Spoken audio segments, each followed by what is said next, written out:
સુરતના કડોદરા જીઆઈડીસીમાંથી દેશી તમંચા સાથે એક આરોપીને સુરત જિલ્લા એલસીબીએ ઝડપી પાડ્યો છે અને તેના વિરુદ્ધ કાયદેસરની કાર્યવાહી હાથ ધરવામાં આવી છે.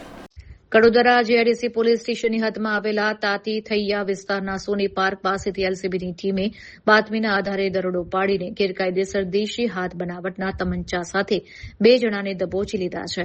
પોલીસે આ મામલે કરણ નામના એક ઇસમની ધરપકડ કરી છે, જ્યારે તેની સાથે રહેલા અને કાયદાના સંઘર્ષમાં આવેલા એક બાળ કિશોરને પણ ઝડપી પાડવામાં આવ્યો છે. એલસીબીએ આરોપીઓ પાસેથી ગેરકાયદેસર હથિયાર સહિત કુલ ₹60,000નો મુદ્દામાલ કબજે કર્યો છે.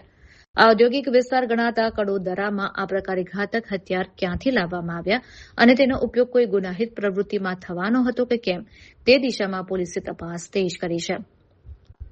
હાલમાં પકડાયેલા આરોપી કરણ અને સગીર વયના કિશોર વિરુદ્ધ આર્મ્સ એક્ટ હેઠળ ગુનો દાખલ કરી કડોદરા પોલીસ દ્વારા આગળની કાયદેસરની કાર્યવાહી હાથ ધરવામાં આવી છે.